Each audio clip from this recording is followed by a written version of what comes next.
नमस्कार। झारखंड लोक सेवा आयोग यानी जेपीएससी के द्वारा एक नया एडवर्टीजमेंट प्रेस विज्ञप्ति और एडवर्टीजमेंट जारी किया गया, जिसमें उसने मेंशन करा है कि जेपीएससी के द्वारा स्वास्थ्य चिकित्सा शिक्षा एवं परिवार कल्याण विभाग के अंतर्गत खाद्य सुरक्षा पदाधिकारी यानी कि फूड सिक्योरिटी ऑफिसर की भर्ती करनी है। तो उसका एडवर्टीजमेंट जो है आयोग के द्वारा अपने वेबसाइट पर डाला गया, जो कि विज्ञापन संख्या 1823 के नाम से डाला गया है। चलिए हम लोग इसका डिटेल जानेंगे कि इसमें कितनी वैकेंसियां हैं और कब क्या भरा जाना है, ये सब चीज़ों को हम लोग यहाँ चर्चा करेंगे। तो इसके बारे में जो एडवर्टीजमेंट में जितनी भी मुख्य बातें दी गई है, सिलेबस से लेकर कब फिलअप करना है और चीज़ों को हम लोग यहाँ पर डिस्कस करेंगे। सबसे पहले बात कर लेते हैं कि इसका आवेदन पत्र कब से भरा जाएगा। तो इसका आवेदन जो है भरने की प्रक्रिया शुरू होगी 15 जून से लेकर 15 जून से आवेदन की प्रक्रिया शुरू होगी और 14 जुलाई तक चलेगी। 14 जुलाई तक इसका आवेदन भरना है, जिसमें रजिस्ट्रेशन की प्रक्रिया उतना तक होगी और आवेदन पत्र भरने का जो अंतिम तिथि भी होगा वो 14 जुलाई तक ही होगा। 14 जुलाई से पहले तक आप लोगों को क्या करना है, रजिस्ट्रेशन वगैरह और जितना ही फॉर्म फिलअप की प्रक्रिया सारा कर देना है। उसके बाद जो परीक्षा शुल्क जो है वो कब तक जमा हो सकता है, तो वो 17 जुलाई तक जमा हो सकता है।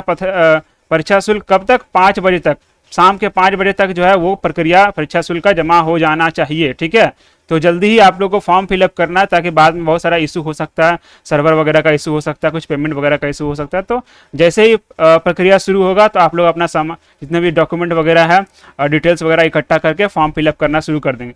और एक बात और है कि आप लोगों को इसमें हार्ड कॉपी भी भेजना पड़ेगा। तो जो आप प्रिंट करने के बाद यानी फॉर्म फिलअप करने के बाद जो हार्ड कॉपी निकलेगा, एक प्रिंट करने फॉर्म फिलअप करने के बाद एक प्रिंट निकाला जाएगा, उसको क्या करना होगा, हार्ड कॉपी जमा करना होगा आयोग के पास। तो हार्ड कॉपी जमा करने का जो अंतिम तिथि है वो कब तक है, 27/7 तक जमा हो जाना चाहिए, 5 बजे तक। तो आप लोग जैसे ही फॉर्म फिलअप करोगे, जैसे ही पेपर मिलेगा और आपको हार्ड कॉपी तुरंत भेज देना है। ठीक है, अब देखिए जो है इससे जो जुड़े हुए चीज़ में अगर कोई परेशानी आता है, जानकारी के लिए ये जो हेल्पलाइन नंबर है, इस नंबर पे आप दोनों में से कॉल करके जानकारी ले सकते हैं, कोई परेशानी को पूछ सकते हैं। तो इसका प्रक्रिया जो पूछा जाने की जो हेल्पलाइन नंबर है वो कब से कब तक चालू रहेगा, तो सुबह 10 बजे से लेकर शाम 5 बजे तक जारी रहेगा। और हम लोग चलिए प्रेस विज्ञप्ति के बारे में भी जान लेते हैं कि क्या प्रेस विज्ञप्ति में क्या क्या मेंशन था, उस विज्ञापन में क्या क्या मेंशन है। चलिए विज्ञापन पे आते हैं।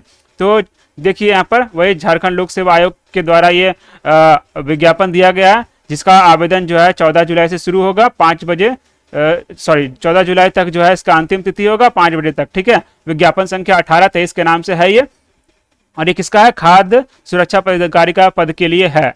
ठीक है, तो इसमें अब देखिए वैकेंसी कितना है। तो कुल वैकेंसी जो है खाद्य सुरक्षा पदाधिकारी का 56 वैकेंसी है। कुल कितना है, 56 वैकेंसी है खाद्य सुरक्षा पदाधिकारी यानी कि फूड सिक्योरिटी ऑफिसर का। उसमें से 22 जो है वो है जनरल वालों के लिए, और 14 जो है वो एसटी के लिए है, 6 जो है एससीज के लिए, ओबीसी 1 के लिए 5 है, ओबीसी 2 के लिए 3 है, और ईडब्ल्यूएस के लिए 6 है, आदिम जनजाति के लिए 1 भी नहीं है, महिलाओं के लिए 3 है, और खेलकूद में कोटा 2 है, और दृष्टि निशक्ता के लिए 1 है, और श्रवण निशक्ता वालों के लिए 1 है, और चलन निशक्ता वालों के लिए 1 है। तो ये कुल जो है 56 वैकेंसियां भरी जानी है खाद्य सुरक्षा पदाधिकारी के लिए। और ये जो रिक्तियां दिखाई गई है ऊपर में, वो हो सकता है समय के साथ वो बढ़ भी सकती है, घट भी सकती है। अब बात करते हैं कि ये जो वैकेंसी जो निकाली गई है खाद्य सुरक्षा पदाधिकारी की, उसमें वेतन नाम कितना होगा, वेतन मान कितना होगा। तो वेतन मान जो है ये ग्रेड पे 5400 ग्रेड पे का ये आयोग के जो एडवर्टीजमेंट है, विज्ञापन है, उसके अनुसार 5400 ग्रेड पे का इसका वेतन मान होगा। और ये पद जो है ग्रुप बी का पद होगा, और परमानेंट यानी कि स्थायी यानी कि परमानेंट जॉब होगा ये। और इसका जो प्रोबेशन पीरियड यानी कि परिक्षयमान जो अवधि होगा वो 2 साल का प्रोबेशन पीरियड होगा, उसका परमानेंट हो जाएगा। अब बात करते हैं इसमें जो सबसे इंपॉर्टेंट चीज है, क्या सभी लोग इसको भर सकते हैं।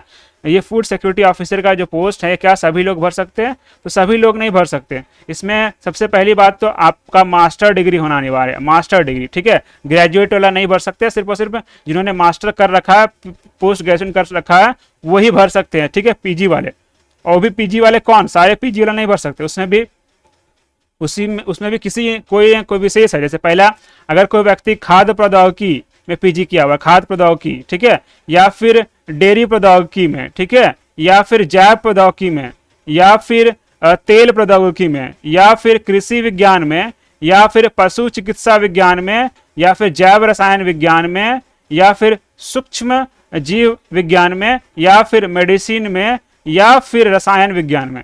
ठीक है, इतने सारे ये सब डिग्रियों में अगर आपने पीजी कर रखा है, ये सब विषयों से आपने पीजी कर रखा है, तभी आप ये जो फूड सिक्योरिटी ऑफिसर का फॉर्म भर सकते हैं। तो जिन्होंने भी ये सब जो फॉर्म फिलअप डिग्रियां करी है, तो वो जरूर इस वीडियो को देखिए, इससे जानकारी ले और इस फॉर्म को जरूर फिलअप करें, क्योंकि ये काफ़ी अच्छा मौका है। सबसे पहली बात तो यहाँ पर जो पर्टिकुलर डिग्री की वैकेंसी है तो कंपटीशन बहुत कम ही होगा, और जिन्होंने भी ये डिग्री कर रखी है और ईमानदारी से फॉर्म फिलअप करके परीक्षा देंगे तो उनका निश्चित ही ये यहाँ पर सिलेक्शन हो जाएगा, क्योंकि कंपटीशन इस क्षेत्र में काफ़ी कम है। चलिए आगे बढ़ते हैं। तो हम लोगों ने शैक्षणिक योग्यता के बारे में जान लिया, अब हम लोग जान लेते हैं थोड़ा सा इसकी न्यूनतम उम्र सीमा। तो न्यूनतम उम्र सीमा जो है वो 21 वर्ष होगी, और जो उम्र सीमा का जो रेफरेंस पॉइंट है, संदर्भ तिथि है, वो क्या 1/8/20 है, 1/8/2020 है। यही इसका क्या है संदर्भ सीमा यानी कि रेफरेंस पॉइंट। इसी के आधार पे 21 वर्ष और इसी के आधार पे जो अधिकतम उम्र है वो गिना जाएगा। ठीक है, और जो अधिकतम उम्र किसी भी अलग अलग कोटि के लिए अलग अलग निर्धारित किया गया है। अगर आप जनरल वाले हैं तो आपका उम्र अधिकतम 35 वर्ष होना चाहिए। अगर विकलांग है तो आपको 45 वर्ष तक आप भर सकते हैं। इसको 45 वर्ष हो गया आपका तब तक भर सकते हैं। उसके बाद OBC 1 और OBC 2 के लिए 37 वर्ष है अधिकतम उम्र, और विकलांग है तो 47 वर्ष। ठीक है, अगर महिला है, महिला जो है वो जनरल वाले, OBC वाले, OBC 2 वाले, उनका 38 वर्ष है, अधिकतम 48 वर्ष तक की महिलाएं भर सकती है। उसके बाद अगर आप SC ST हैं, पुरुष और महिलाएं, तो 40 वर्ष तक आप भर सकते हैं, 50 वर्ष वाले भी भर सकते हैं। उसी के प्रकार से अगर EWS वाले हैं तब 35 वर्ष तक वाले भर सकते हैं, और 45 वर्ष तक विकलांग वाले भर सकते हैं। ठीक है, तो ये था अधिकतम उम्र वाले जो फॉर्म भर सकते हैं। उसके बाद जो एक्स सर्विस मैन यानी कि भूतपूर्व सैनिक जो वह हैं, उनके लिए 5 वर्ष का अधिक मतलब एक्स्ट्रा छूट मिलेगा। ठीक है, और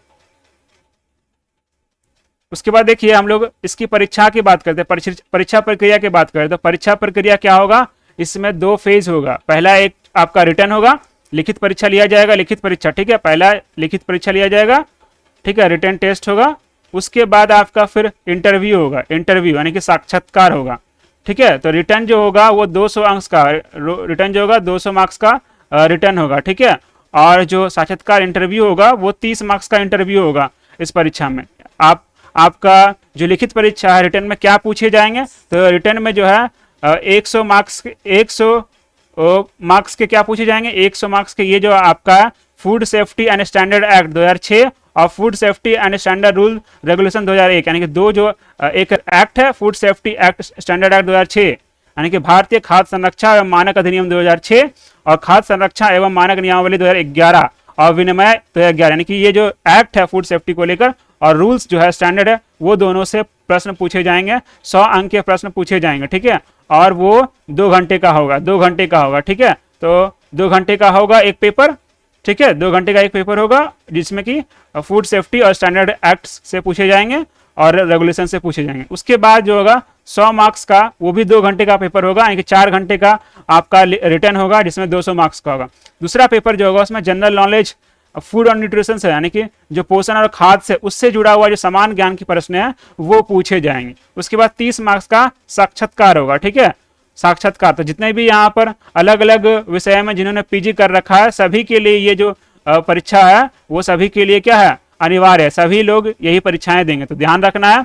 परीक्षा 2 चरण में होगी, पहला चरण रिटर्न और इंटरव्यू। रिटर्न 200 मार्क्स का होगा, 2-2 घंटे करके 2 पेपर होंगे। पहला जो विषय होगा जिसमें फूड सेफ्टी स्टैंडर्ड एक्ट 2006 से पूछे जाएंगे और food safety and standard rules regulation 2011 से पूछे जाएंगे। उसके बाद जनरल नॉलेज पूछे जाएंगे, फूड एंड न्यूट्रिशन से 100 अंक के प्रश्न। ठीक है, उसके बाद जो है 30 मार्क्स का इंटरव्यू होगा। अब देखिए कितना प्रतिशत लाना अनिवार्य है, न्यूनतम कितना मिनिमम कितना लाना अनिवार्य है। तो अगर आप जनरल वाले हैं तो आपका 40% लाना अनिवार्य है, OBC 2 है तो 36.5%, OBC 1 है तो 34%, और अगर आप SC ST और महिला है तो 32%, आदिम जनजाति है तो 30% और EW है तो 40% आपका लाना अनिवार्य होगा। और समय जो है 2 घंटा दिया गया सभी के लिए, सामान्य छात्रों के लिए। लेकिन आप अगर दृष्टिहीन है या फिर निशक्त है तो आप लोगों को 1 घंटा 20 मिनट एक्स्ट्रा, मतलब 20 मिनट एक्स्ट्रा आप लोगों को पर प्रत्येक पेपर में दे दिया जाएगा। ठीक है, प्रत्येक पर 20 मिनट एक्स्ट्रा दे दिया जाए, यानी कि आपका अगर 2 घंटे का पेपर हुआ तो 40 मिनट एक्स्ट्रा मिल जाएगा आपको। ठीक है, उसके बाद निःशक्त वाले को अगर स्क्राइब श्रुति लेख की आवश्यकता है तो वो पहले आवेदन दे देंगे, और श्रुति लेख जो होगा वो 12वीं कक्षा इंटर से अधिक पढ़ा नहीं होना चाहिए। ठीक है, ये श्रुति लेख के बारे में। अब आरक्षण का लाभ लेने के लिए व्यक्ति को जो झारखंड का जो स्थानीय निवासी है और उसका जाति आय संपत्ति प्रमाण पत्र पेश करना होगा, तब आप लोगों को आरक्षण का लाभ मिलेगा। जिसमें प्रमाण पत्र जो उसके बारे में जानकारी दिया गया है कि प्रमाण पत्र जो है वो यहाँ पर देख लेंगे कि प्रमाण पत्र किसको कौन कौन सा ध्यान देना है। मेनली जो आपको यहाँ पर ध्यान देना है कि दिनांक जो है 25/2/29 के अनुसार जो है उसके अनुसार पत्र बना होना चाहिए। ओबीसी वाला के लिए वही है, 25/2/19 तक बना होना चाहिए। ठीक है, उसके बाद मतलब उससे पहले का नहीं चलेगा, ऐसा है। उसके बाद सबसे इंपॉर्टेंट बात यहाँ बोला गया कि सेंट्रल जो गवर्नमेंट के लिए जो फॉर्मेट है वो वाला नहीं होगा। देखिए, ध्यान से देखिए, केंद्र सरकार के सेवा पदों के अनुमान्य जाति प्रमाण पत्र मान्य नहीं होंगे, सेंट्रल वाला मान्य नहीं होगा। इसमें जो स्टेट वाला जो है वो लेके चलाना होगा। ठीक है, स्टेट का नॉन क्रीमी का जो फॉर्म है वो ध्यान देकर फॉर्म भरना है, स्टेट वाला ही भरना है। ठीक है, उसके बाद ये जो EWS उसके लिए बातें कही गई है, ये निःशक्तता के लिए बातें कही गई है।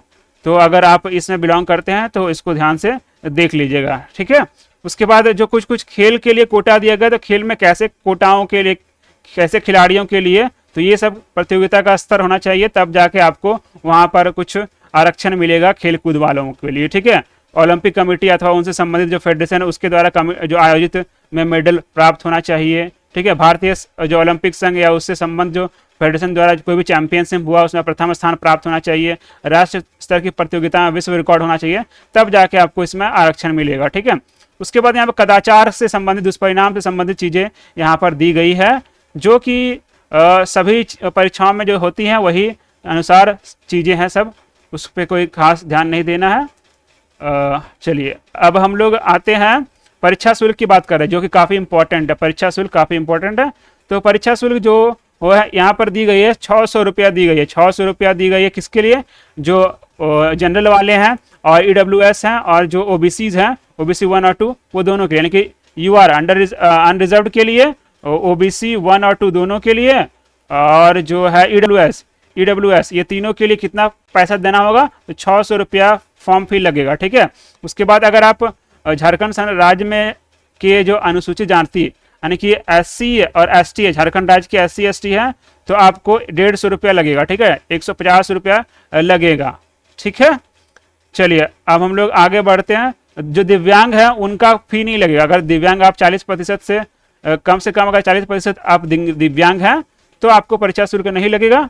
ठीक है, फॉर्म जो फिलअप करना है JPC की वेबसाइट पे ही आएगा लिंक, वहां से फॉर्म फिलअप करना है। ठीक है, फॉर्म फिलअप करने में जो चीज़ें दी गई है, इंपॉर्टेंट चीज़ें ध्यान रखनी है। फॉर्म फिलअप करने के टाइम चीज़ें को ध्यान से भरना है। माता पिता का नाम, ब्लॉक लेटर, हस्ताक्षर को छोड़कर बाकी चीज़ें ब्लॉक लेटर में भरना है। ईमेल ID को ध्यान से भरना है, उसको सुरक्षित रखना है। ठीक है, तो ये सब ध्यान देना है। और अगर इंटरनेट बैंकिंग में कोई चीज़ होगा तो आयोग उत्तरदायी नहीं होगा। इस प्रकार से चीज़ें यहाँ पर मेंशन की गई है।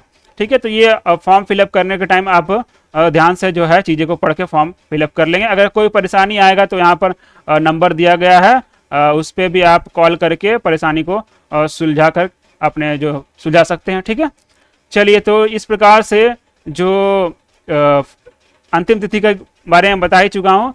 14 जुलाई 2023 तक ये फॉर्म फिलअप किया जाएगा। और शुरुआत कब से होगा? 15 जून से शुरुआत होगा। और चीज़ें का डिस्कशन पहले कर चुका हूँ। ठीक है, तो धन्यवाद, मिलते हैं अगले वीडियो में।